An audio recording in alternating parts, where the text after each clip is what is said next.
havia lá um trabalho como o armazém da igreja que distribuía, né, o suprimento para aquelas pessoas. Então, começou a haver murmuração dentro da igreja.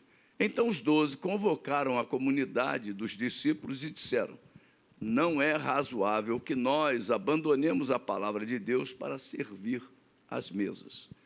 Então, eles detectaram o problema e agora estavam dizendo: ó, nós não vamos poder resolver esse problema porque nós temos coisas mais importantes para tratar, tá? É mais ou menos isso. Então, nós precisamos levantar vidas para fazer esse serviço. Foi aí que surgiu a figura do corpo diaconal na igreja, tá? Vamos ver aí o segundo ponto, resolvendo conflitos na esfera da igreja. 1 Coríntios 6:5, para vergonha vô-lo digo. Isso é Paulo escrevendo à igreja de Corinto, que também teve dificuldades, tá? Não há, porventura, nem ao menos um sábio entre vós, que possa julgar no meio da irmandade, quer dizer, possa ajudar com a sua sabedoria, resolver problemas no meio da irmandade. Então, julgar está falando de dificuldade, problemas, tá? Então, o STF aí está julgando o que eles identificam como um problema. Então, estão lá julgando. Isso aí é. Então, no meio da igreja, nós temos que buscar a sabedoria. Então, peça a Deus, né? A Bíblia diz que Deus dá. Então, nós precisamos pedir nas nossas orações, nos nossos devocionais, a sabedoria. Por quê? Porque, em algum momento, Deus vai nos usar para, como está aqui, para vergonha vô-lo digo, olha, não há porventura nem ao menos um sábio entre vós que possa julgar no meio da irmandade. Então, nós precisamos caminhar conforme a palavra de Deus nos orienta. Vamos ver agora o próximo, pacificando todos os conflitos. Então, é através da pacificação. Tem problema, normalmente é atrito, vamos dizer, briga, tá? Confusão. Então, nós temos que chegar, não é botar mais água fervendo, não é botar mais lenha na fogueira, nós temos que trazer a paz, a pacificação, né? Marcos 5:9, e perguntou-lhe: qual é o teu nome? Respondeu ele: Legião é o meu nome, porque somos muitos. Então, começa com um probleminha, aquele probleminha vai aumentando, e aí vira um problemão, né? Então, os demônios aproveitam. Essa passagem aqui fala que na vida daquele homem, daquele gadareno, tinha alguns milhares de demônios habitando naquela vida, porque somos muitos. Então, nós não podemos deixar multiplicar os problemas na igreja, temos que tentar resolvê-los, tá? Então, não é o tempo que vai resolver, né? Porque se você deixar tempo, o diabo ganha tempo, e o diabo ganhando tempo, ele vai fomentar, ele vai fazer crescer, em nome de Jesus. Eu não quero isso, nós não queremos isso, queremos a igreja pacificada, a igreja crescendo na graça e no conhecimento de nosso Senhor e Salvador Jesus Cristo. O quarto item, quarto ponto, gentileza, paciência e habilidade para evitar conflitos, né? Não é na grosseria, não é discutindo, não é batendo boca, não é agredindo que nós vamos resolver os problemas. Então, esse quarto item fala de gentileza, paciência e habilidades para evitar os conflitos. 2 Timóteo 2:24, Paulo orientando a Timóteo, né? Ora, é necessário que o servo do Senhor, está falando aqui de servo, quem é servo aqui? Nós somos os servos do Senhor. Não viva a contender. Contender, o que é? Contenda, né? Viva brigando. E sim, deve ser brando para com todos, apto para instruir, paciente. Então, são detalhes que a gente precisa cultivar na nossa vida. Isso não é fácil, Nós precisamos ser brando para com todos, apto para instruir e paciente, né? Vamos continuar aí, o item 5. Servindo uns aos outros para prevenir os conflitos. Então, quando nós servimos, nós damos o exemplo. E muitas pessoas só caminham pelo exemplo. Muitas pessoas não caminham pelo conhecimento da palavra, eles querem ver essa palavra viva na vida de alguém, a vida principalmente daqueles que estão à sua frente. Em Gálatas 5,13, olha só o que diz. Porque vós, irmãos, fostes chamados à liberdade. Porém, só um instantinho, irmã Luciana, pega a revistinha com a irmã, você veio lá do pastor Roberto, completou a carreira lá, e agora seja bem-vinda, né? Vamos dizer para ela? Em nome de Jesus. Aleluia. Então aqui, porque vós, irmãos, fostes chamados à liberdade, porém não useis da liberdade para dar ocasião à carne. Sede antes servos um dos outros pelo amor. Então, nós precisamos nos lembrar disso. Deus nos libertou não para a gente fazer bobagem, fazer o que quer, né? Então ele diz aqui, não useis da liberdade para dar ocasião à carne. Sede antes servo um dos outros pelo amor. Então, nós precisamos aprender, né, a servir. E como é que eu aprendo a servir? Servindo ao meu irmão, servindo àqueles que Deus colocou ao meu lado. Vamos para o 6º, que seria a leitura do sábado, né? O valor de sábios conselhos na resolução de conflitos. Então, conselho é um valor absurdo, tá? Então, o valor de sábios conselhos na resolução de conflitos. Provérbios 13, versículo 10. Da soberba só resulta a contenda, mas com os que se aconselham se acha a sabedoria. Então, nós precisamos nos lembrar disso. Você está precisando resolver alguma coisa, se aconselha com pessoas sábias, pessoas que têm, vamos dizer assim, mais experiência no Evangelho, mais experiência, se possível, de vida, né? Em nome de Jesus, tá bom? Da soberba só resulta a contenda. Eu vou perguntar a ninguém, está com soberba, né? Quer viver independente, né? Mas com os que se aconselham se acha a sabedoria. Esse versículo é muito, muito forte, né? Em nome de Jesus. Vamos à leitura bíblica em classe, está lá em Atos, capítulo de número 6.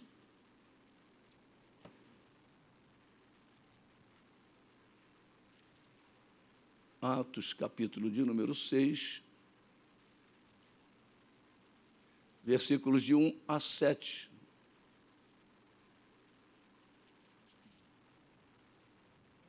Diz assim a palavra de Deus. Ora, naqueles dias, multiplicando-se o número dos discípulos, houve murmuração dos helenitas contra os hebreus, porque as viúvas deles estavam sendo esquecidas na distribuição diária. Então os 12 convocaram a comunidade dos discípulos e disseram, não é razoável que nós abandonemos a palavra de Deus para servir as mesas. Mas, irmãos, escolhei dentre vós 7 homens de boa reputação, cheios do Espírito e de sabedoria, aos quais encarregaremos deste serviço. E quanto a nós, nos consagraremos à oração e ao ministério da palavra. O parecer agradou a toda a comunidade e elegeram Estevão, homem cheio de fé, e do Espírito Santo, Filipe, Prócoro, Nicanor, Timão, Pármenas e Nicolau, prosélito de Antioquia. Apresentaram-nos perante os apóstolos, e estes, orando, lhes impuseram as mãos. Crescia a palavra de Deus, e em Jerusalém se multiplicava o número dos discípulos. Também muitíssimos sacerdotes obedeciam à fé. Então, você vê que aqui nós vemos um problema e a solução do problema. Então, a solução do problema é o corpo diaconal, quando o primeiro problema aconteceu na igreja primitiva, a igreja de Jerusalém.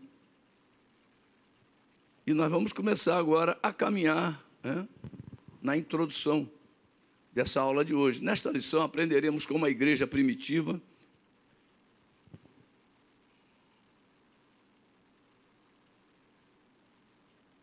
tinha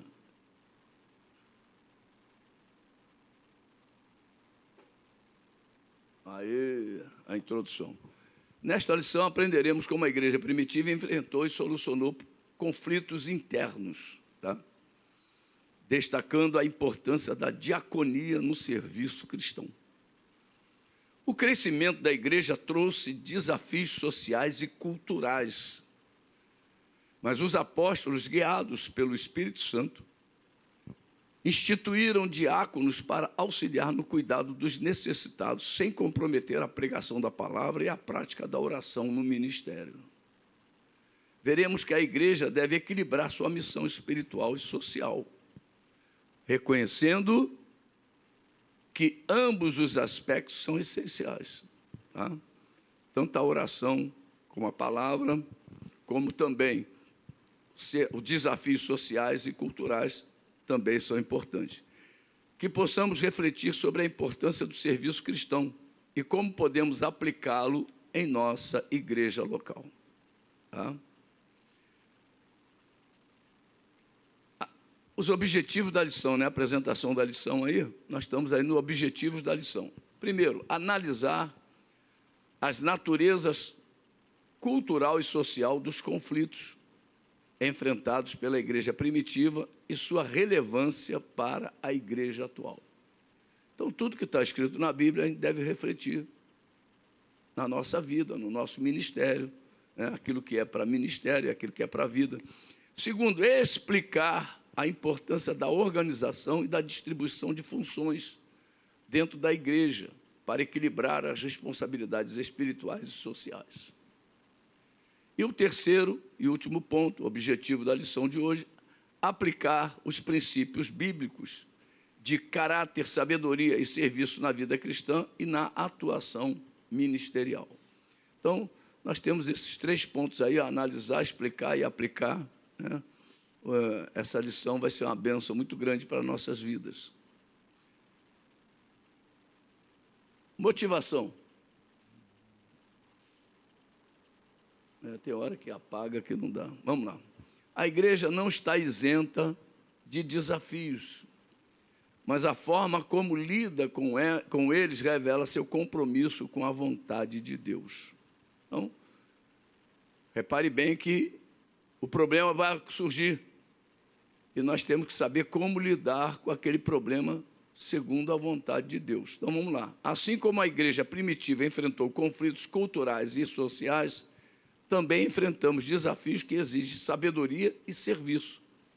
A solução encontrada pelos apóstolos demonstra que o equilíbrio entre oração, ensino e assistência social é essencial. Devemos refletir como temos contribuído para a unidade e o crescimento da igreja. Então, esse é um aspecto individual. Cada um de nós temos que refletir. Como eu tenho contribuído para a unidade da igreja e o crescimento dela? Então, nós temos que nos apercebermos de algumas coisas. Por exemplo, às vezes a igreja fica semanas sem um visitante. Então, nós precisamos aplicar a nossa vida, a nossa história, nesse objetivo. Cada um de nós puder convidar uma pessoa, com certeza, eu acho que dentro de todo o rebanho, um dos convites vai ser aceito. Mas se a gente não convidar, nunca virá através da nossa vida. É isso que a solução encontrada pelos apóstolos demonstra que o equilíbrio entre oração, ensino e assistência social é essencial. Devemos refletir como temos contribuído para a unidade e crescimento da igreja. Às vezes você contribui para a unidade, mas para o crescimento você está em déficit. Então, nós precisamos Será que eu tenho me envolvido no evangelismo da igreja, nos trabalhos fora das quatro paredes? Isso tudo é importante, né? É o envolvimento de cada um de nós, em nome de Jesus. Vamos ver aí agora a sugestão de método. Quais tipos de conflito podem surgir dentro da igreja? Hoje vamos refletir sobre como esses conflitos podem afetar a comunhão e o crescimento espiritual da igreja. Lembre-se de que a igreja primitiva enfrentou desafios semelhantes aos que enfrentamos hoje. Precisaremos estar atentos e preparados para compreendermos a importância da diaconia e da sabedoria na resolução de problemas na igreja dos nossos dias, tá, amados? Então, vamos precisar, o corpo diaconal faz parte profunda dessas soluções, tá? Em nome de Jesus. A aplicação da aula de hoje, assim como a igreja primitiva enfrentou desafios com a sabedoria e serviço, devemos agir com amor e compromisso, promovendo a unidade e cuidando um dos outros para a glória de Deus. Então, a dificuldade toda é você ser treinado para poder promover unidade e cuidar um dos outros. Então, às vezes a pessoa vem lá do mundo, e lá no mundo ele era sozinho, não queria comunhão com ninguém, vivia isolado, né? Então, aí o que acontece? Vem para a igreja. E na igreja ele quer continuar isolado, ele não consegue. Então, vem um do lado, abraça, do outro lado vem, ora. Então, começa um processo, em nome de Jesus, de aproximação daquela vida. E aquela vida vai mudando, tem que mudar os seus valores, né, que ele tinha lá fora, antes de conhecer Jesus, e colocar em prática os ensinamentos que o Senhor coloca para nós, em nome de Jesus. Amém? Vamos ver aí como vai a aula de hoje, está dividida. Uma igreja que enfrenta os seus problemas, nós vamos atuar nesses 3 itens, tá? A identificação dos conflitos, a delegação de tarefas, segundo os princípios cristãos. Então, segundo os princípios cristãos devem ser a orientação, tá? Para a solução dos problemas. A primeira parte, que é a identificação dos conflitos, conflito de ordem cultural, graças a Deus aqui a gente não tem, né? Mas imagina se a igreja fosse lá em Roraima. Então nós temos a nossa igreja brasileira e está vindo venezuelano de montão para dentro de Roraima. Então, daqui a pouquinho, você vai ter um pedaço da igreja brasileira, do outro pedaço é de venezuelano. Então, eles têm as suas necessidades, sua maneira de ver a vida, e nós temos a nossa. É um problema cultural. Lá na Bolívia tem muito isso.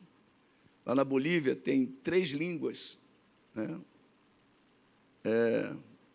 O espanhol, o castelhano, o quechua, e tem a aimara, é a língua que é praticamente de tribos, né? Então, o que acontece? Se converte gente da aimara, tem que ter tradutor lá para eles. Então, você começa a criar, né? Por exemplo, nós ainda não temos nenhuma pessoa com a deficiência auditiva. Mas quando chegarem aqui, nós vamos ter que ter Libra. Não tem jeito. Como é que aquela pessoa vai ser atendida? Então, nós temos que... Porque ela vai dizer, eu quero entender, eu quero saber, eu quero entender o que você está falando, pastor. Então, a igreja tem que trabalhar para resolver esse problema. Então, os problemas vão surgindo conforme a igreja vai andando. Se você vê lá no texto, fala, né, que a igreja crescia e a comunidade dos discípulos crescia, e aí surgiram problemas com os helenitas, ou os helenistas, né? Então, o povo grego, né? Então, os gregos que estavam lá em Jerusalém. Então, nós começamos a ver aí que conflito de natureza cultural, social, qual é a prioridade? Então, são os itens que nós vamos abordar na primeira parte. Na segunda parte, nós vamos ver a delegação das tarefas, né? A delegação de tarefas. O ministério da oração e da palavra não pode ser abalado, porque é importante. Você se lembra da igreja lá em janeiro? Em janeiro a gente fecha todos os cultos, descanso para os obreiros, mas a gente mantém a oração e a palavra. Então é importante, né? Então, o ministério da oração e da palavra tem que ser preservado. Não há conflito entre tarefas, tá? Então nós não podemos, temos que evitar o máximo de conflitos entre tarefas e a diaconia, né? Então nós vamos trabalhar isso aí na aula de hoje. E o terceiro aspecto, seguindo os princípios cristãos, privilegiando o caráter e exercitando os dons. Tá? Então, é muito importante essa terceira parte aí, porque são os princípios cristãos que estarão sendo aplicados. Tá? Vamos agora na introdução da revista. A revistinha aqui, ó, lição 8, na página 55, 58, aliás, 56, na introdução. Tá? Nesta lição exploraremos a diaconia bíblica, um ministério essencial de serviço na igreja, que nos ensina sobre o serviço ao próximo. A Bíblia nos mostra que a igreja, mesmo em seus primórdios, enfrentava desafios, mas a busca por soluções em Deus era fundamental. A criação do ministério dos diáconos não foi para estabelecer uma hierarquia, mas para organizar o serviço social na igreja, mostrando que todos os líderes são chamados a servir. O que realmente importa no reino de Deus é a disposição em servir, independentemente do cargo ou tarefa, pois o serviço é a essência do trabalho na igreja. Amém, igreja? O texto é muito claro, né? Louvado seja o nome de Jesus. A primeira parte nós já comentamos aí, né? A identificação dos conflitos, conflito de natureza cultural, de natureza social e qual é a prioridade. Então nós vamos aí ler agora a primeira parte aí da lição. Lição identificando os conflitos, conflito de natureza cultural. Lucas cita um conflito entre gregos e hebreus.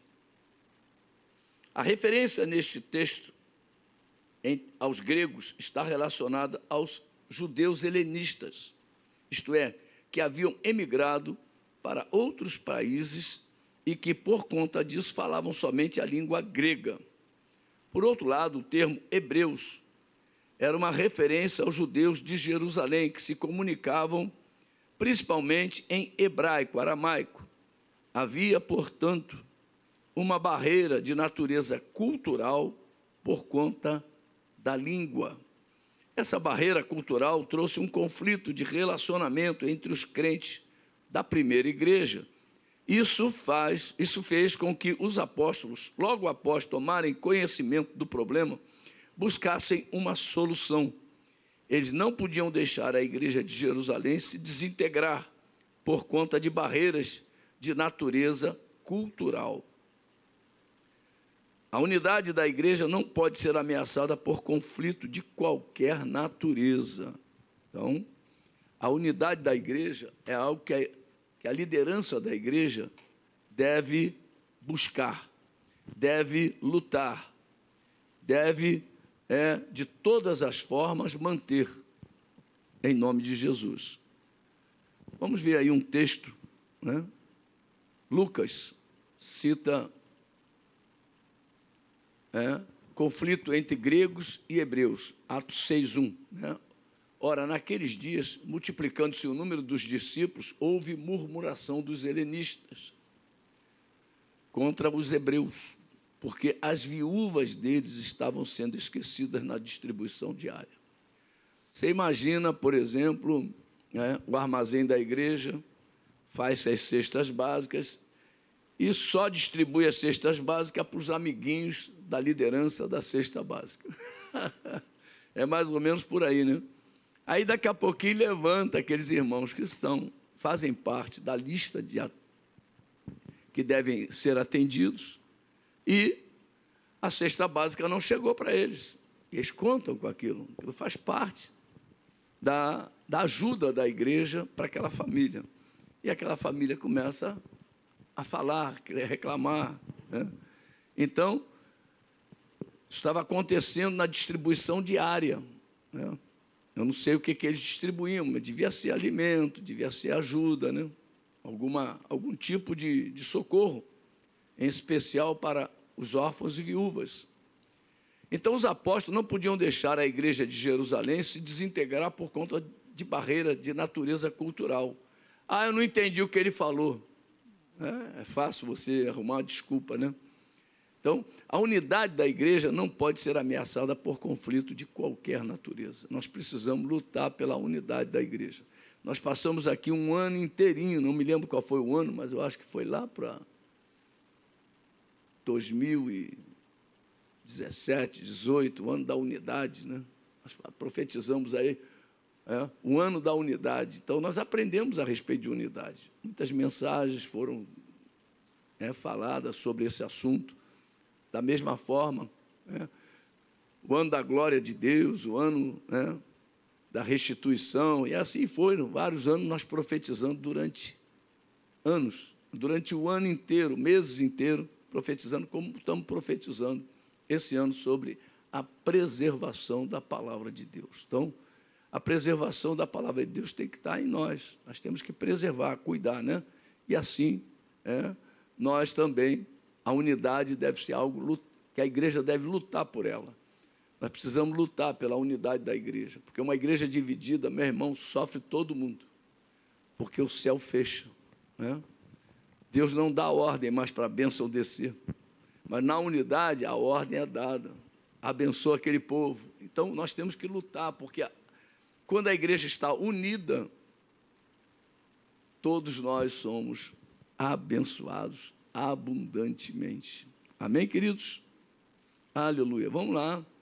O item 2 fala o conflito de natureza social.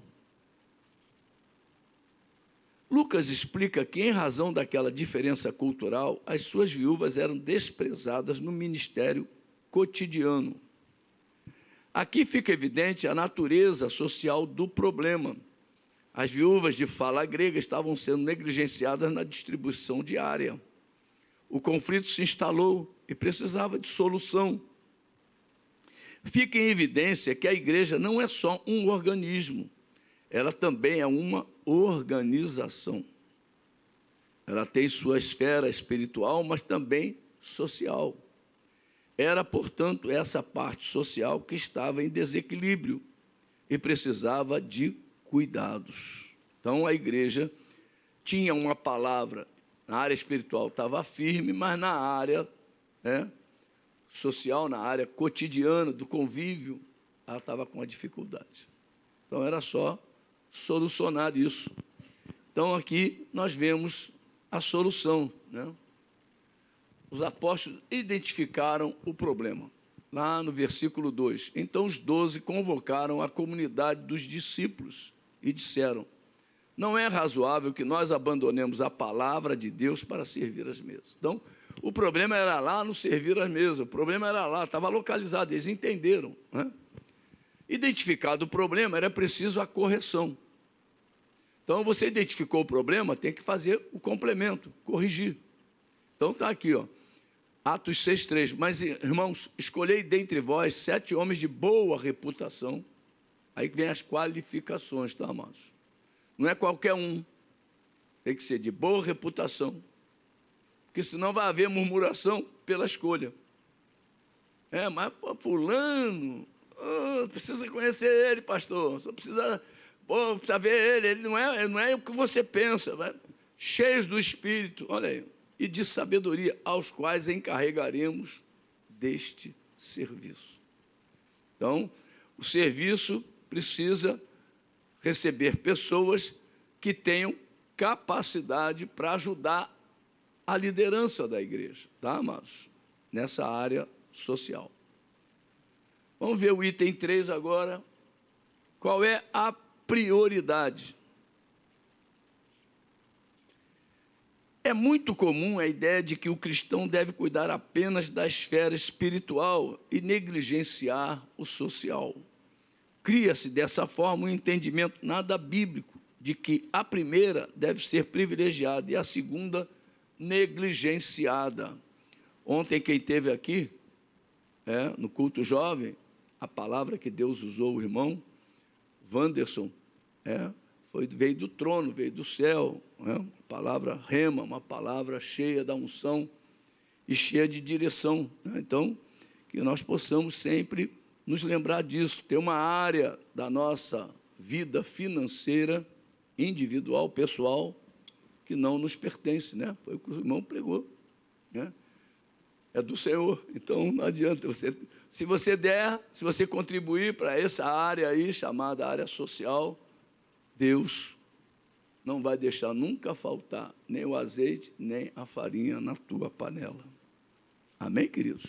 Então, nós temos que voltar os nossos olhos para socorrer as pessoas que vêm até nós. E, às vezes, são irmãos, né? São pessoas da nossa comunidade. Vem, abre o coração e diz: pastor, estou passando uma luta, estou passando uma dificuldade, posso pegar uma cesta básica? Eu falo: eu não posso te dizer sim nem não. Eu tenho que ver com o armazém da igreja como estão as ofertas, como estão a entrada dos alimentos, para poder saber se a gente vai ter folga, não vai ter. Eu não posso te dizer vai e não vai ter. Então, nós precisamos, né, nos lembrar disso, né, que precisamos ajudar essa parte aí, a igreja toda, né, porque o cristão, ele ajuda conforme a solicitação. Se a campanha é do quilo, ele traz só 1 quilo, mas se a campanha é uma palavra de compromisso, você pode trazer muito mais. As necessidades são grandes de muitas famílias, e se nós tratarmos bem a que estão aqui dentro, Deus acrescentará, né? Em nome de Jesus. Então, vamos lá, só ler esse finalzinho aqui, né? Vamos lá, vou voltar aqui, tá? É muito comum a ideia de que o cristão deve cuidar apenas da esfera espiritual e negligenciar a social. Cria-se dessa forma um entendimento nada bíblico de que a primeira deve ser privilegiada e a segunda negligenciada. Assim, por exemplo, um evento musical recebe grande atenção porquanto mexe com as emoções, enquanto um trabalho social numa igreja local carente conta com poucas adesões. Negligenciar os mais necessitados é um dos pecados denunciados no Antigo Testamento. Ontem o irmão pregou exatamente sobre Isaías 58, é o que está aí, ó. Isaías 58, versículo 6. Quanto ao Novo Testamento, Mateus 25, 35 a 38, né? Tive fome, não deste de comer, aí nós vamos ver já já. Não podemos ignorar a situação social dos menos favorecidos e pensar que, dessa forma, estamos adorando a Deus em espírito e em verdade. Amém, queridos? Amém, queridos? Pô, quem está dormindo, diga amém. Oh, glória! Ninguém dormindo. Aleluia. Negligenciar os mais necessitados é pecado, tá? O Antigo Testamento denuncia isso lá em Isaías 58, 6. Porventura não é este o jejum que escolhi. Porventura não é este o jejum que escolhi? Que soltes as ligaduras da impiedade, desfaças as ataduras da servidão, deixes livres os oprimidos e despedaçes todo jugo. Então Deus tem um trabalho a fazer através das nossas vidas. O tempo de chover pão do céu já passou, foi lá no deserto. Agora nós é que temos que fazer o pão chegar. Nós é que temos que fazer um milagre acontecer através da igreja. É a igreja que está aqui na terra. E o Espírito Santo conosco. Amém, queridos? Então, Isaías 58 fala exatamente sobre isso, né? o povo fala com Deus a respeito de que está jejuando e Deus fala para aquele povo que ele estava jejuando para si mesmo, né? Jejuando para as suas causas. E o que Deus quer é que a igreja seja, né, a referência dele na terra. Lá no Velho Testamento era ele quem supria as necessidades do povo. Então, o povo está pedindo água, água. O povo está pedindo pão, pão. O povo está pedindo carne, carne. Então, agora quem é que tem que fazer isso? A igreja. Então, nós precisamos nos lembrar disso, tá, amados? Nós somos a embaixada da igreja, de Deus na terra. Louvado seja o nome de Jesus. Vamos ver aí agora mais um. Tem aí o Mateus 25. O Novo Testamento também faz a mesma denúncia. Mateus 25, 35 a 38. Porque tive fome, me deste de comer. Tive sede, me deste de beber.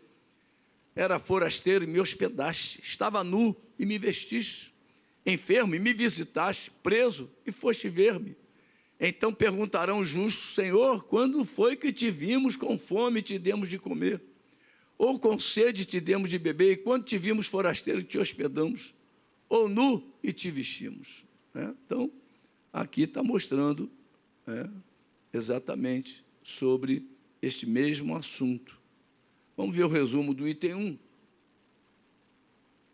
A igreja primitiva enfrentou desafios internos que exigiram sabedoria para manter a unidade. Então, a manutenção da unidade é que é o foco principal na vida da igreja, tá? Porque a unidade interfere na tua história. Se não há unidade na igreja onde você congrega, todos nós vamos sofrer, todos nós vamos passar lutas e dificuldades. Eu me lembro, em 2003, a igreja passou por um aperto muito grande. A impressão que tinha é que a torneira de Deus foi fechando. Eu não sabia mais o que fazer, E fui até para a Sacra Família, passei lá uma semana, em junho, e aí Deus me deu o estudo sobre a fé. Aí voltei em julho, complementei o estudo e vim dar no mês de aniversário da igreja daquele ano. E a igreja estava vivendo um momento muito difícil de unidade. Era muita divisão, muita contenda. E a gente fica... a gente não pode estar em todo lugar ao mesmo tempo, né? Mas Deus está. Então, às vezes, numa reuniãozinha à parte, nós víamos as lutas e dificuldades, mas o pastor não via, porque não estava lá naquele momento, né? Então, mas Deus foi mostrando. Em 2003, nós começamos a tomar, em final de julho para agosto, nós começamos a tomar as decisões. E em 2003, em agosto, de 2003, eu comecei a dar o estudo. A igreja tinha, sei lá, umas 300 pessoas, 250 pessoas. Naquele estudo só vieram 30 pessoas. Primeiro dia de aula do aniversário da igreja. Tu imagina como é que a igreja não está dividida, meu irmão. Que luta. E aí, eu trouxe a mensagem, e aí eu me lembro que a Nancy, a pastora Nancy, que está lá na Bolívia, naquela época, eu acho que ela era diaconisa da Casa do Senhor, ou então a irmã Nancy, eu nem me lembro mais, né? Deus tomou ela e disse para mim que o vento foi mudado de direção, que era contra, ficou a favor. Nesse mesmo ano, nesse mesmo mês, nós inauguramos Bacaxá. Como é que pode? Uma crise tremenda, mas o vento mudou, Deus dá o crescimento. Então, aí começamos a botar em sossego de alma todas as áreas, né? Fomos atuando e chegamos no final do mês, no último dia do seminário, a igreja já estava praticamente toda junta e louvando ali ao Senhor. Mas, olha, o fechamento da torneira é muito sério, porque você imagina de um recurso que a igreja estava acostumada a receber, de dízimo e oferta. Olha como é que Deus faz. Deus vai lá no coração de cada um de nós e endurece. Para você não dar oferta, para você não dá nem o dízimo. Olha que coisa terrível, né? Como é que pode? A receita caiu para 1/3. Nós éramos uma escola de música, tivemos que mandando todos os professores de música embora. Nós tínhamos aula de canto, tinham mais de 50 irmãos tendo aula de canto. Por isso que o nosso louvor tem um canto lindo. Não, mas isso já foi muito tempo atrás. Mas alguns remanescentes ainda permanecem. Né? Nós tínhamos aula de bateria, aula de teclado, aula de violão, aula de saxofone, nós tínhamos aula de contrabaixo, nós tínhamos aula de tudo quanto é tipo de instrumento. Nós tivemos que fechar tudo.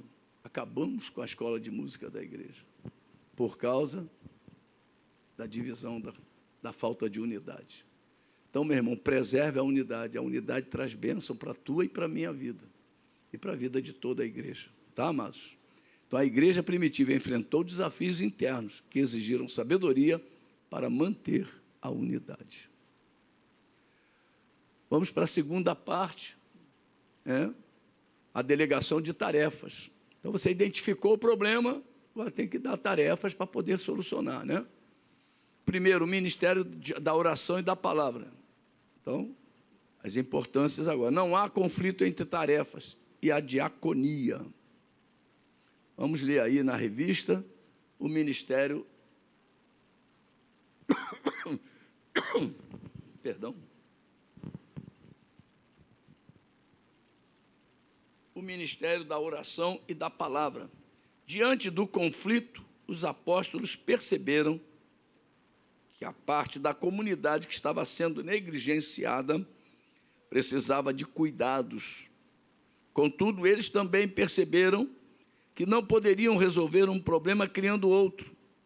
Cuidar dos mais necessitados era uma missão urgente da igreja, mas os ministérios da oração e pregação da palavra de Deus também o eram. Tanto a parte social como a devocional e evangelística fazem parte de uma única missão da igreja. Poderíamos dizer que são os dois lados de uma mesma moeda. Cuidar dos necessitados é importante, igualmente importante é a oração e a evangelização. Então, eu quero que você, que está aqui hoje, lembre-se do que foi lido aí, nesse momento. Às vezes você se envolve muito com uma área e negligencia a outra. Então, o que a igreja precisa entender, olha lá, precisamos dizer que são os dois lados da mesma moeda. Então, a igreja tem uma função de cuidar dos necessitados e também a oração e a evangelização. Nós precisamos nos lembrar disso. No terceiro sábado desse mês, dia 20, nós temos o evangelismo de rua. O evangelismo de rua é importante, porque nós levamos o louvor, levamos a palavra, mas o povo vai ter que ter o contato. Nós vamos ter que ter esse contato. Perdão. Esse contato é a oportunidade que Deus dá a cada um de nós de termos experiências na salvação de uma alma. Você já teve essa experiência de salvar uma alma, de pregar e a pessoa aceitar Jesus? É uma coisa linda isso. É uma experiência ímpar. Então, nós precisamos nos envolvermos para ganharmos experiências. Porque uma coisa é você ficar sentado e recebendo.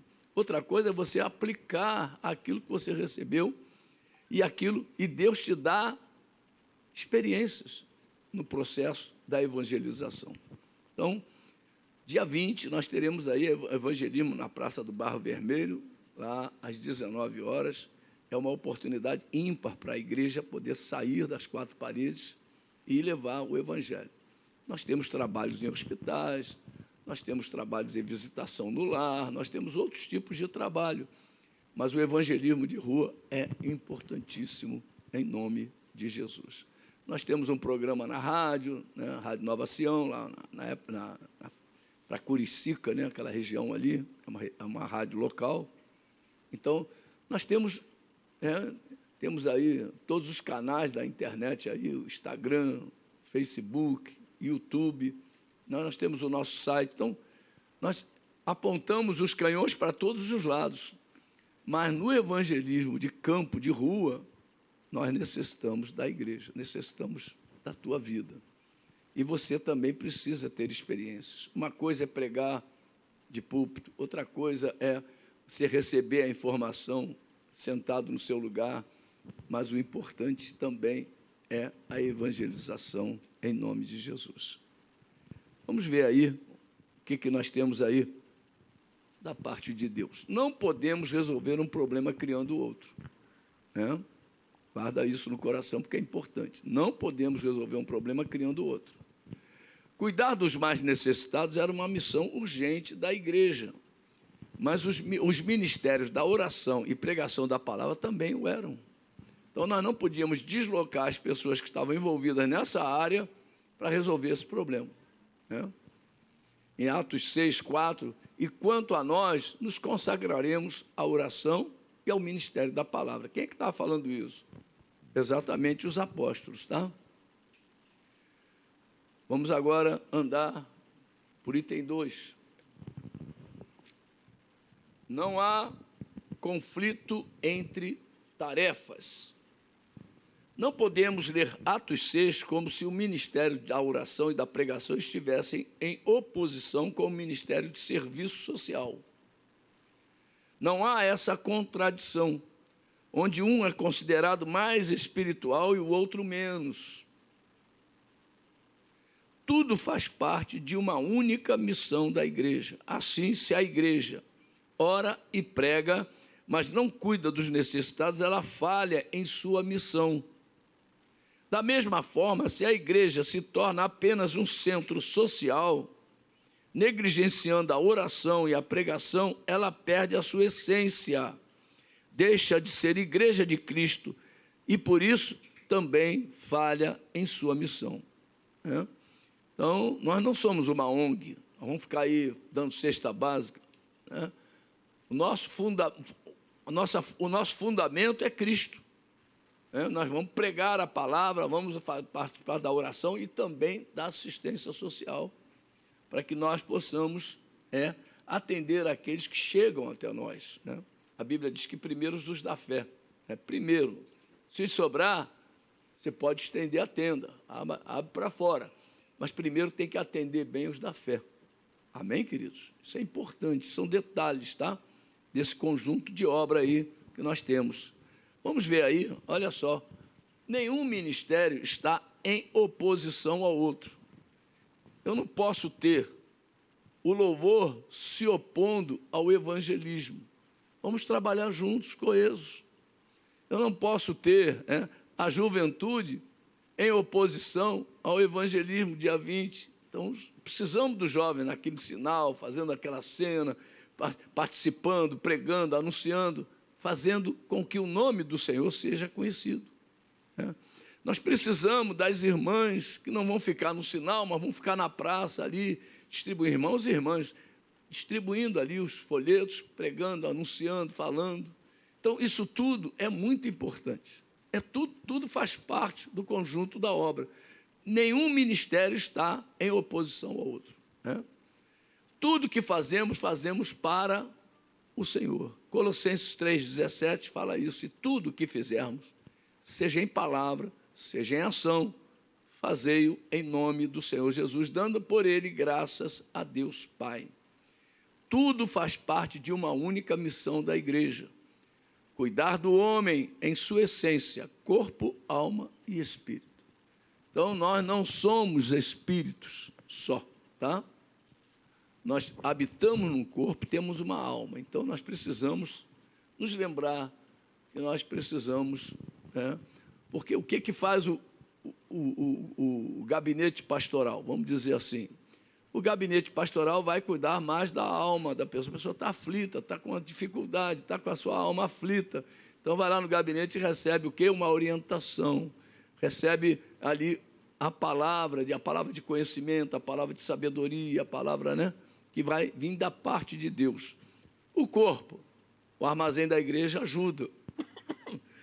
E o Espírito? Nós vamos estar aqui com a palavra, pregando, para que a gente possa ter uma vida espiritual plena, em nome de Jesus. Amém, queridos? Vamos lá para o último ponto, a diaconia. Aliás, antes de entrar no último ponto, né, nós temos aí a parte final aí o item 3, está certo, a diaconia. Vamos lá.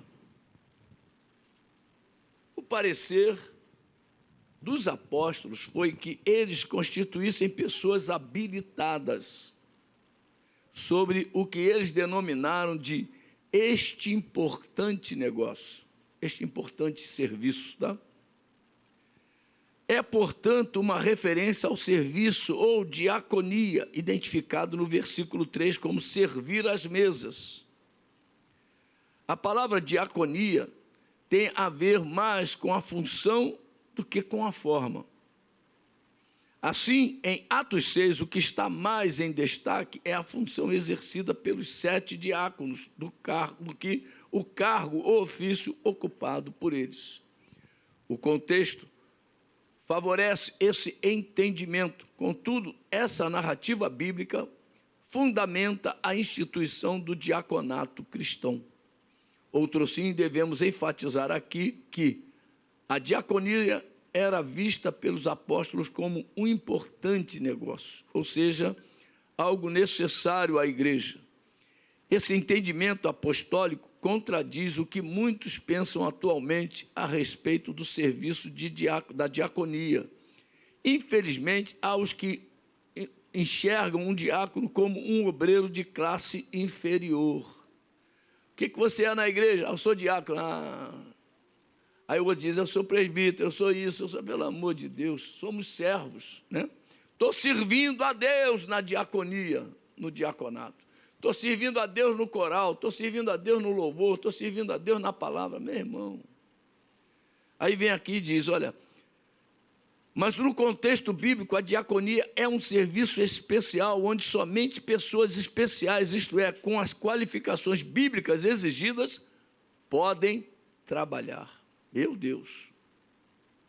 Então, a diaconia é muito importante na casa do Senhor. As qualificações são muito grandes, as exigências são grandes. Vamos ver aí um pouquinho sobre isso. Diaconia é igual a serviço. O corpo diaconal da igreja é, sem dúvida alguma, um dos maiores e melhores cargos dentro da estrutura eclesiástica. Porque a diaconia é igual a servir. Atos 6:3, mas, irmãos, escolhei dentre vós 7 homens de boa reputação, cheios do espírito de sabedoria, aos quais encarregaremos deste serviço. Né? Então, é um serviço que vai ser ocupado por pessoas qualificadas. Boa reputação, cheios do espírito e de sabedoria. Amém, queridos? Então, diáconos, diaconisas, olha aí, ó, mantenham a boa reputação, mantenham a sua vida cheia do Espírito Santo e mantenham a sabedoria de Deus na vida de vocês, em nome de Jesus. Amém, queridos? Vamos ver aí agora esse ponto aí também. A diaconia é igual a serviço corpo, já li lá em cima. Somente as pessoas qualificadas diante da igreja devem ocupar este ministério. Porque você vê que a igreja aqui observou e disse, olha, pastor, fulano, cicrano, beltrano, olha aí, olha só, a igreja apontando. Atos 6:5 diz, olha, o parecer agradou a toda a comunidade. Então, toda a comunidade se alegrou. E elegeram Estevão, homem cheio de fé e do Espírito Santo, Filipe, Prócoro, Nicanor, Timão, Pármenas e Nicolau, prosélito de Antioquia. Eu não sei se você sabe o que é a palavra prosélito, né? O prosélito é a pessoa que não era hebreia ou judeu, né? Ou judia, né? Era uma pessoa que não era, fazia parte da comunidade dos judeus e que abraçou o judaísmo, tá? É como se fosse um brasileiro que se tornou abraçou a fé judaica. Então, ele agora se tornou um prosélito. Então, ele diz aqui, prosélito de Antioquia. Então, Nicolau era um judeu, era uma pessoa lá da Antioquia e que abraçou o judaísmo. E do judaísmo, ele agora se tornou um cristão. Então, ele era conhecido como prosélito de Antioquia, porque as pessoas rotulavam, né? Então, ele não é judeu, ele é um prosélito. Olha só que coisa interessante, né? Vamos andar? O equilíbrio ministerial, à medida que a igreja primitiva crescia, suas necessidades aumentavam. Então, muitas pessoas querem uma igreja muito grande. A igreja grande tem muitas dificuldades, tá? Uma igreja grande, quando a igreja cresce muito, as pessoas sentem saudade daquela igrejinha. Tem até um hino que fala, né? Ai, que saudade da minha igrejinha. Quando ela orava, o fogo caía, né? Tem um hino aí que fala sobre isso, né? E às vezes a igreja grande você não vê esse tipo de movimento, né? Não vê. Por quê? Manter a unidade numa igreja muito grande é complicadíssimo. Como é que você vai manter? Se você tem um espaço para culto, vamos dizer assim, uma igreja grande, para 3.000 pessoas, mas tem 10.000 membros, como é que vai reunir? Como é que vai ter comunhão? Não tem. Graças a Deus aqui na nossa, nós temos a comunhão sempre. Nós nos conhecemos pelo nome, não por psite. Ô psite, ô psite. Psite, lá dos Trapalhões, né? O psite, né? Ô psil, ô. Não dá. Nós não podemos, nós nos conhecemos pelo nome, nós conhecemos o nome dos filhos dos nossos irmãos. As crianças desse ministério a gente conhece pelo nome. Então isso é muito importante. Isso se a gente for crescendo, perder isso, é uma perda absurda. Então nós precisamos nos lembrar disso. Então, à medida que a igreja primitiva crescia, suas necessidades aumentavam. Uma delas era organizar a distribuição de alimentos para os pobres. Os apóstolos precisavam concentrar-se na pregação. Então escolheram diáconos para administrar o programa alimentar. Cada cristão tinha uma função vital a desempenhar na igreja. Se você já ocupa uma posição de liderança e está sobrecarregado por suas responsabilidades, determine quais são as habilidades que lhe foram dadas por Deus e reveja suas prioridades. Porque não adianta você abraçar tudo e não fazer bem nada, né? Então é melhor você ser um bom obreiro numa área e delegar as outras áreas para a sua liderança maior. Pastor, eu estou sobrecarregado, por gentileza. Procura alguém aí de boa reputação, cheio do Espírito, né? Então a gente começa a ver os detalhes para poder ocupar as outras áreas. Porque você começa uma sobrecarga muito grande e acaba a pessoa virando um ativista. Está em tudo, não está em nada. Então, cada cristão tinha uma função vital a desempenhar na igreja. Se você ocupa uma posição de liderança e está sobrecarregado por suas responsabilidades, determine quais as habilidades que lhe foram dadas por Deus e reveja suas prioridades. Então, procure outras pessoas para ajudá-lo. Se você não faz parte da liderança, saiba que tem dons que podem ser usados por Deus em várias áreas do ministério da igreja. Coloque estes dons a serviço do mestre. Pastor, toda vez que eu oro por um doente, ele fica curado. Meu Deus do céu, então entra para a área da capelania. Vai lá, vai orar os enfermos nos hospitais, vai dando alta a eles, já vai com papel de alta. Eu vou te dar o documento aqui, você dá alta para eles. Não é isso? A pessoa ora e fica boa. Então ele já vai com o papel de alta. Jesus está te dando alta. A igreja está profetizando aí a tua alta. Acabou. Então, nós precisamos dar a nossa vida pela obra. A obra faz parte do conjunto da nossa fé. Amém, queridos? Resumo do item 2. Os apóstolos instituíram diáconos para equilibrar o ministério da pregação, da palavra, da oração e do serviço social. Então, tudo fazia parte da obra da igreja, tanto a palavra, quanto a oração e quanto o serviço social. Aqui nós temos na área social a diaconisa Graça, a Senira agora está ajudando ela muito, a Graça está ficando velhinha, né? Então, a Senira tem ajudado a ela. É um trabalho muito bonito, meu irmão. Elas olham alimento por alimento, vê se está vencido, não pode distribuir. A pessoa que recebe diz, a igreja está me dando alimento vencido. Então, é complicado. Então, quando você comprar, observe a data de validade dos alimentos, vê se pode ser doado para a igreja.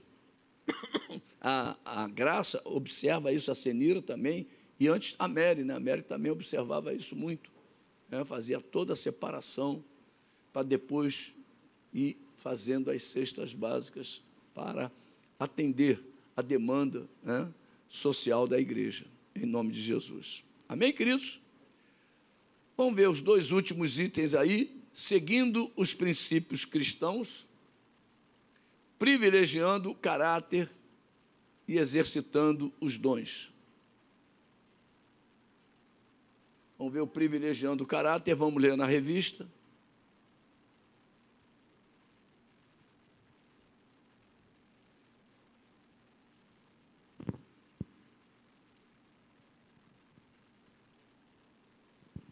Deixa eu tirar o óculos, que o óculos já está atrapalhando. Isso é bom, né? Nas exigências das qualificações exigidas para o exercício do diaconato, o caráter ganha ênfase. Escolhei, pois, irmãos dentre vós, 7 varões de boa reputação, cheios do Espírito Santo e de sabedoria, aos quais constituamos sobre este importante negócio. É a tradução aqui da revista e corrigida, tá? Aqueles que iriam cuidar das mesas deveriam ser pessoas de boa reputação,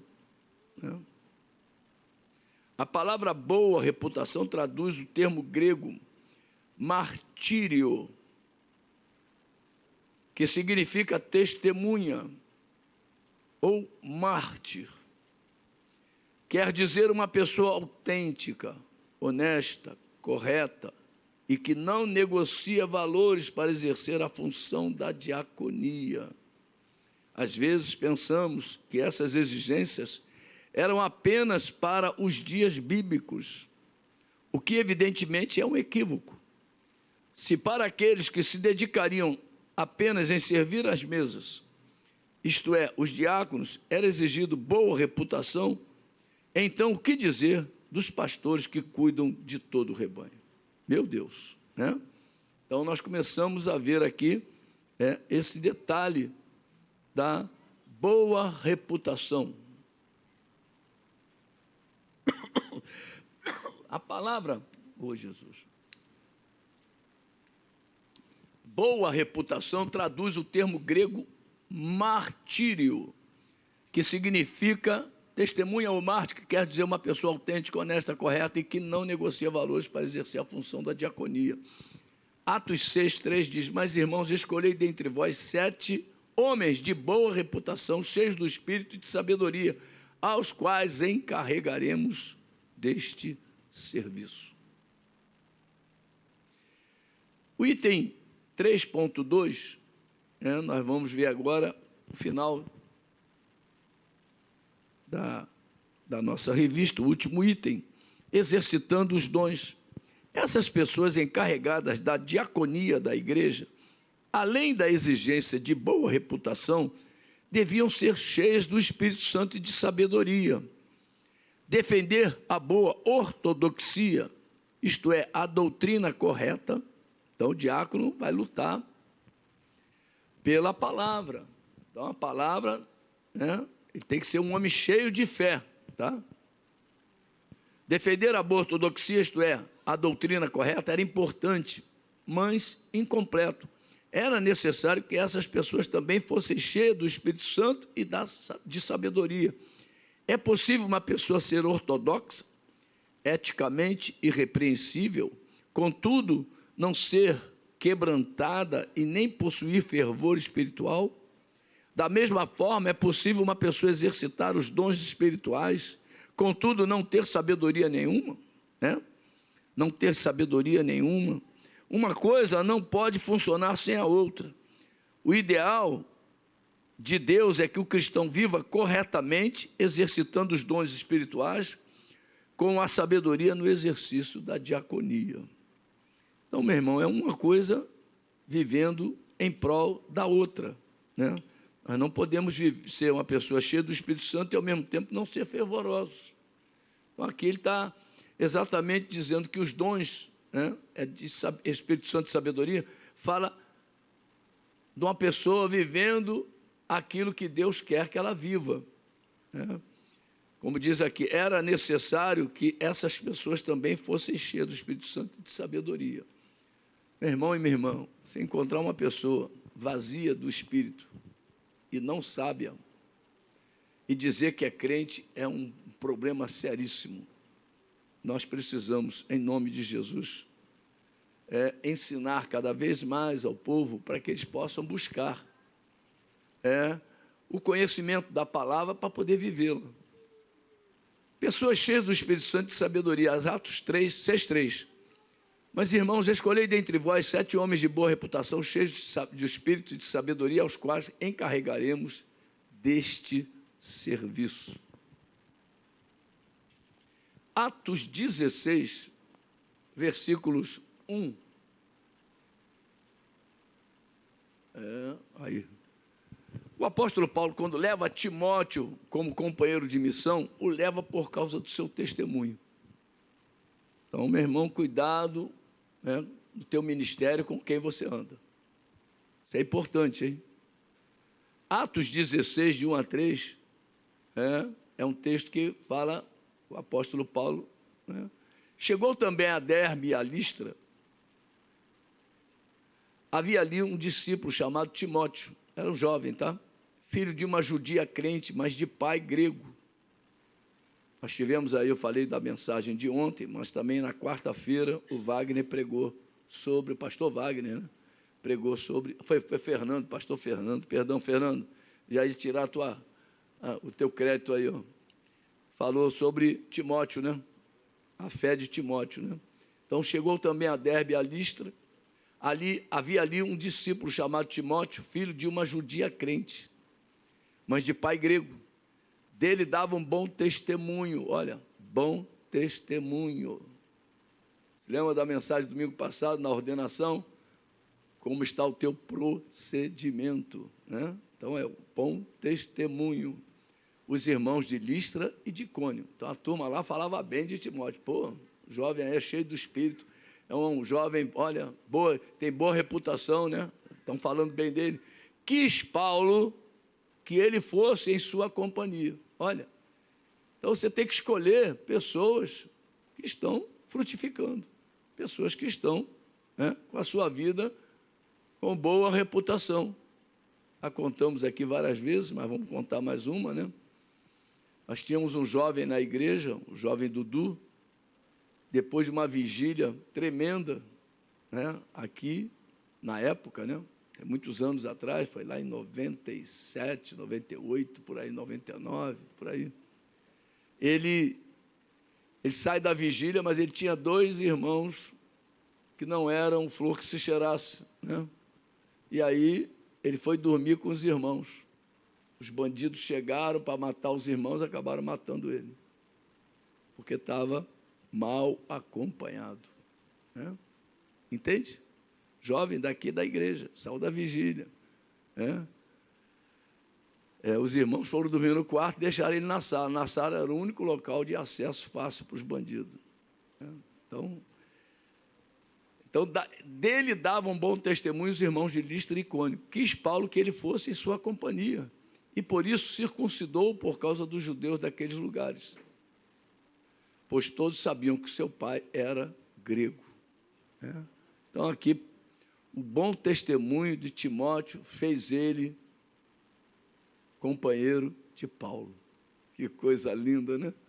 O nosso bom testemunho vai sempre dizer que nós somos, estamos juntos de Jesus. Nós estamos juntos daquele que nos salvou. Amém, queridos? Aleluia. Vamos ver mais uma de Timóteo aí. Nós estamos vivendo o tempo em que a igreja não suporta a sã doutrina. Estamos vivendo os dias de engano doutrinário, né? Lá em 2 Timóteo, Paulo orienta Timóteo, né? Paulo está escrevendo uma carta para Timóteo. Timóteo já era um pastor novinho, né? Então, lá no capítulo 4, versículos de 1 a 3, Paulo orienta ele: conjuro-te, perante Deus e Cristo Jesus, que há de julgar vivos e mortos, pela sua manifestação e pelo seu reino, prega a palavra, insta, quer seja oportuno, quer não, corrige, repreende, exorta com toda a longanimidade e doutrina, pois haverá tempo em que não suportarão a sã doutrina. Pelo contrário, cercar-se-ão de mestres, segundo as suas próprias cobiças, como que sentindo coceira nos ouvidos, e se recusarão a dar ouvidos à verdade, entregando-se às fábulas. Tu, porém, falando direto para Timóteo, se sobra em todas as coisas, suporta as aflições, faze o trabalho de um evangelista, cumpre cabalmente o teu ministério, cumpre completamente o teu ministério, tá? Não deixa nada faltando. O teu ministério é importante. Deus te confiou alguma coisa, cumpre cabalmente aquilo que Deus te entregou para fazer. Se é na música, como João, né? Ou Jorge, que está atrás dele, né? Ou o Gesseno está aí, né? Ou o Alan, que está lá atrás, né? Na área da música, né? As irmãs que cantam, ou o Igor na área também. Temos os músicos aqui, não? Dá para formar uma banda boa, hein? Então, nós precisamos nos lembrar disso, né? Que cada área que Deus nos colocou, que nós possamos cumprir cabalmente o nosso ministério, né? Então, eu louvo a Deus, né? Porque Paulo aqui, tinha andado com Timóteo, lá no Atos 16, e aqui ele já como pastor, se não me engano a igreja era Éfeso, então ele ali orientando ele: ô Timóteo, agora tu não está mais comigo numa viagem missionária, tu agora está cuidando. Então o negócio agora é, tu não abra mão disso. E Paulo fala: conjuro-te, perante Deus e Cristo Jesus, que há de julgar os vivos e mortos. Prega a palavra, insta, quer seja oportuno, quer não. Meu irmão, a palavra de Deus tem que ser pregada. Hoje a igreja está vivendo de eventos, tem muitos eventos aí, são pessoas que não estão nem aí preocupadas com a sua alma, com a sua vida, né? Estão lá, falam qualquer coisa e multidões acompanham, mas permanece firme e inabalável, cumpre cabalmente o teu ministério, o meu ministério também, eu quero cumpri-lo cabalmente em nome de Jesus. Amém? O resumo do item 3 fala: a escolha dos diáconos seguiu critérios espirituais, destacando caráter, fé, compromisso cristão ali, essa vírgula aí não existe não, eu acho que e fervor espiritual, tá, amados? Então, louvado seja o nome de Jesus. Então, nós precisamos estar sempre, o Congresso Jovem do mês que vem vai ser incendiando, né? O incendiado, sei lá, está pegando fogo, está cheio de fervor espiritual, né? É o fervor. O que é o fervor? A água está fervendo, tá? Já está em ebulição, meu irmão. Você já entra na igreja falando em mistério. Você entra na igreja cheio da presença de Deus. Você só vem para adorar, você não vem para nada. Eu quero adorar o meu Deus, é o dia da minha adoração. Eu venho para levantar minhas mãos santas e adorar a Deus. Você é uma pessoa fervorosa, uma pessoa cheia do Espírito Santo de Deus. Amém, queridos? Então vamos lá agora, vamos ler a conclusão da lição.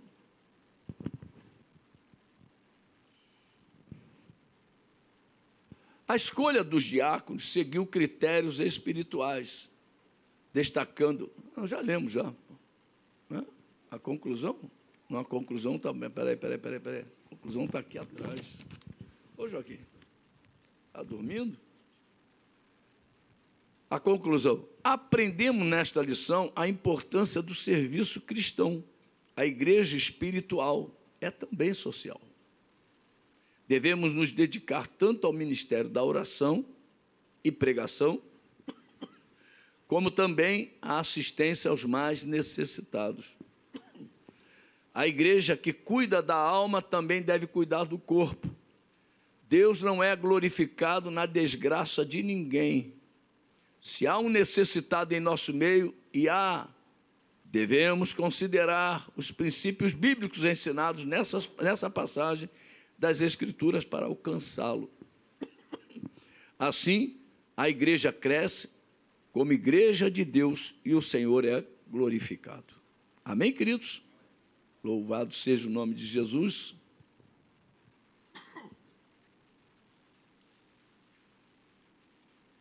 Aleluia. Vamos ficar de pé.